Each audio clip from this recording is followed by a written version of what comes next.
Bonjour chers amis, content de vous retrouver sur notre site EVF, Église VFOA, et aussi dans cette série Gardons le contact. Je me tiens un petit peu sur le parvis de l'église pour vous montrer que même si le bâtiment est fermé, l'église elle se tient vraiment dans le combat et dans la prière. Et je voudrais partager avec vous une ou deux pensées très simples et je vais essayer d'être court. Il est dit ceci dans Éphésiens au chapitre 6, verset 18. Faites en tout temps, par l'Esprit, toutes sortes de prières et de supplications. Veillez à cela avec une entière persévérance et priez pour tous les saints. La version, la Bible du Sommeur nous dit en toutes circonstances, faites toutes sortes de prières et de requêtes sous la conduite de l'Esprit. Faites-le avec vigilance et constance et intercédez pour tous les membres du peuple saint. Dans une version américaine, il est dit ceci, restez en alerte et soyez persistants dans vos prières.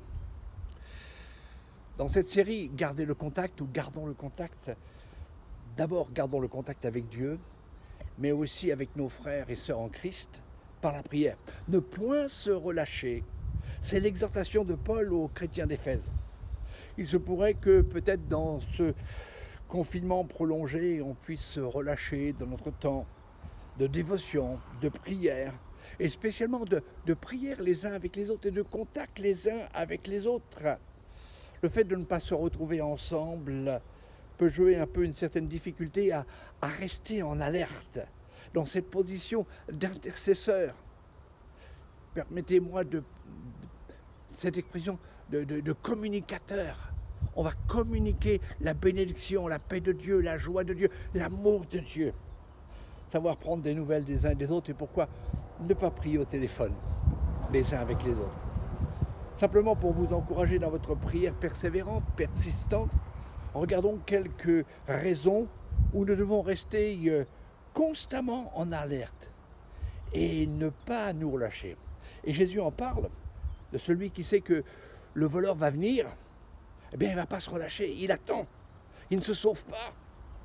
Sachant que le voleur qui est Satan ne se relâche pas. Et il nous faut veiller, comme dira Jésus aussi, il le dira à Simon-Pierre, Satan t'a réclamé pour te cribler comme on crible le froment. Il cherche toujours l'occasion de nous avoir, de nous faire tomber, de nous décourager, ou de voir nos frères et nos sœurs découragés, spécialement lorsqu'il y a un relâchement. Chez Jésus, Satan n'a jamais trouvé aucune occasion de relâchement. Pourquoi ? Parce que la prière de Jésus était persistante. La prière de Jésus, elle était constante. Alors voici quelques raisons pour ne pas se relâcher. Prier avec persévérance sans relâche, c'est centrer notre attention sur la personne de Dieu. Dieu n'a pas besoin qu'on lui rappelle ce qui se passe actuellement. Mais en priant, nous nous rappelons qu'il est la source de toutes nos réponses. Il est la source de tous nos besoins. Si chacune de nos prières était immédiatement exaucée, à peine priée qu'on reçoit, alors cela deviendrait vraiment dangereux pour notre foi et notre vie de prière. On n'irait plus vers Dieu pour qui il est, mais pour ce qu'il peut donner. Et on ferait de Dieu un peu un distributeur automatique de bénédiction, de guérison, de délivrance. À chaque fois que nous prions et que nous recevons, lorsqu'on vient à Dieu, on vient avec uniquement cette pensée. Qu'est-ce que je vais pouvoir recevoir ? Au lieu de venir à Dieu et de dire, je vais lui apporter mon adoration, ma reconnaissance, mon hommage, ma louange, ma gratitude, lui apporter mon amour, l'expression de mes lèvres, comme dira le psalmiste, qui veulent reconnaître, qui veulent remercier Dieu. Donc prier avec persévérance pour que notre attention se centralise sur la personne de Dieu. Puis une deuxième pensée, Prier avec persévérance, c'est persistance, c'est vouloir aussi clarifier nos requêtes. C'est permettre à Dieu de nous dire si ce que nous demandons est bien dans sa volonté. C'est accepter que Dieu nous aide à corriger notre façon de prier. On sait, il a dit à ses disciples, voici comment vous devez prier. Il est dit dans la prière de notre Père, que ta volonté soit faite sur la terre comme au ciel. Et non pas, Seigneur, voilà, je te prie, voici ma volonté. Le Seigneur a fait une prière presque de ce genre dans le jardin de Gethsémani. Mais rappelons-nous, à un moment donné, il a dit, non pas ma volonté, mais la tienne, ô Père. Plus nous prions avec persévérance, plus nous allons sentir sa volonté. Puis, une troisième et dernière pensée. Prier avec persévérance, persistance, en étant en alerte constante. Cela nous permet d'éprouver notre foi, notre confiance, notre patience, notre total abandon dans les mains de Dieu. C'est le demi-frère de Jésus, l'apôtre Jacques, le pasteur de Jérusalem, qui dira ceci, sachant que l'épreuve de votre foi, qu'est-ce qu'elle fait? Eh bien, elle produit la patience. Mais il faut que la patience accomplisse parfaitement son œuvre, afin que vous soyez parfaits et accomplis, sans faillir en rien. La prière avec persévérance, persistance, va nous permettre de ne plus faillir, de ne plus tomber. Parce qu'on va être constamment en relation avec notre Dieu.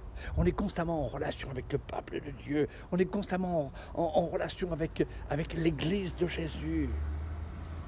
Et si la réponse, quelquefois, se fait attendre, eh bien, c'est que Dieu veut nous préparer à quelque chose d'encore plus grand, encore plus merveilleux.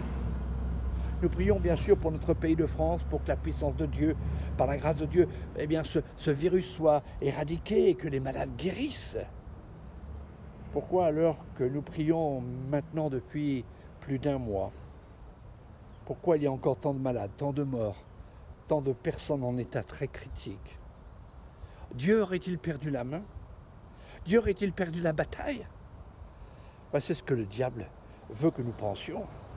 Mais d'un autre côté, Dieu, sur la surface du globe, dans le monde entier, réunit son peuple dans la prière, dans l'intercession. Il réunit ce peuple souvent divisé, séparé par des différences. Il a réuni son peuple dans la méditation de sa parole et dans le retour de son intimité. Jamais autant sur les réseaux sociaux, avec les techniques modernes avancées, la parole de Dieu n'a jamais été autant annoncée, prêchée. Alors mes frères et sœurs, je termine. Prions avec persistance, prions avec persévérance. Prions et soyons tous unis, car de grandes choses vont venir sur notre pays. Et soyons dans cette attente, dans cette expectative, que Dieu va répandre un feu du Saint-Esprit, un réveil dans le monde entier, avant qu'il revienne. Et pour cela, il faut que toi, mon frère, toi, ma sœur, et moi, l'Église, nous soyons en alerte, dans la prière, pour voir le royaume de Dieu grandir et s'installer dans ce pays où règne la terreur. Que Dieu vous bénisse, je vous embrasse bien fort, je prie pour vous, priez aussi pour nous, et puis à jeudi prochain pour le message, cette petite étude biblique. À bientôt.